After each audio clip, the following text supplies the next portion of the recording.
So we know that since the three angles are congruent to each other, the three sides are congruent to each other. So our job is to, it says find each value. Find, remember, isn't anything other than calculate or solve for. And we want to find xz. So we want to find this value right there for that angle. So we need to probably use that somehow. Now, what do I need to find out?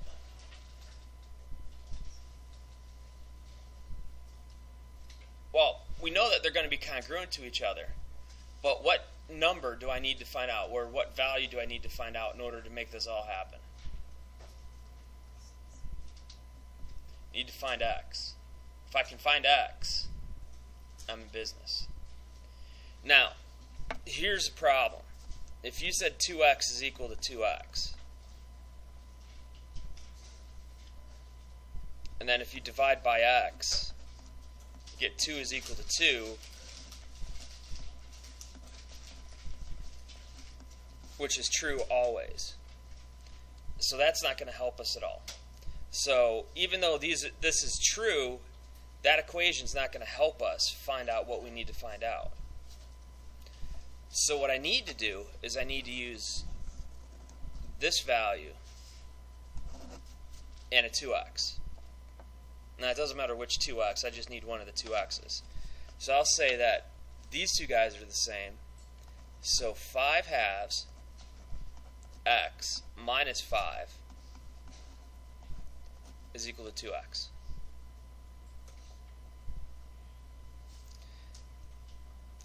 Now, instead of working with a fraction, can I change that to a decimal? What would it be? 2.5? So 2.5 x minus 5 is equal to 2x. I can add 5 to both sides. So 2.5x is equal to 2x plus 5. Subtract 2x.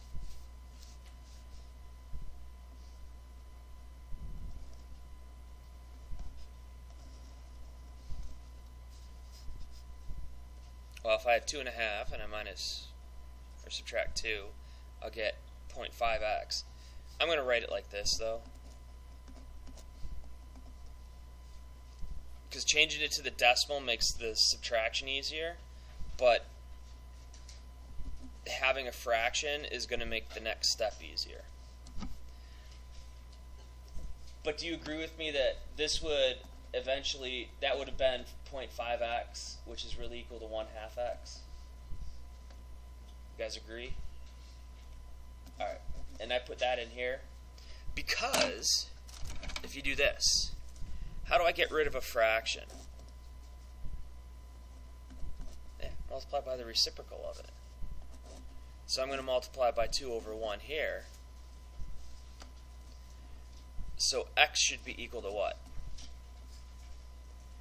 5 times 2, which would be 10, over 1.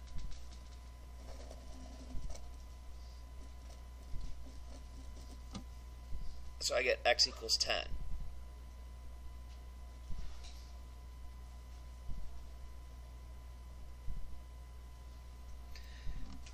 But that's not what we need. Now, I know x equals 10.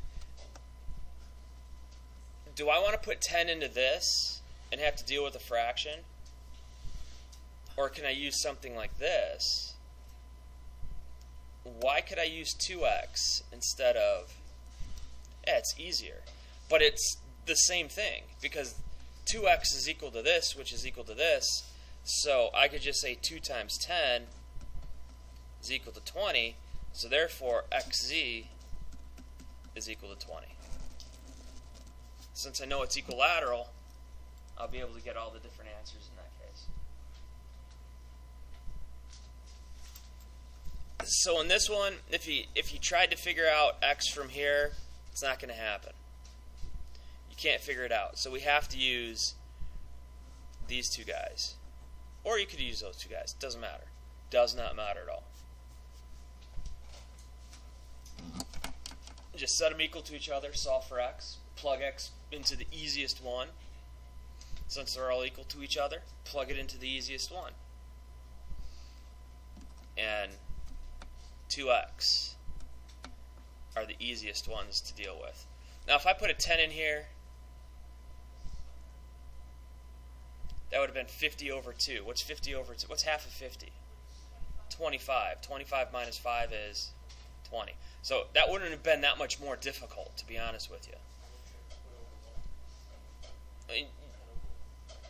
Yeah, you could have put 10 over 1, and then it would have made the multiplication a whole lot easier.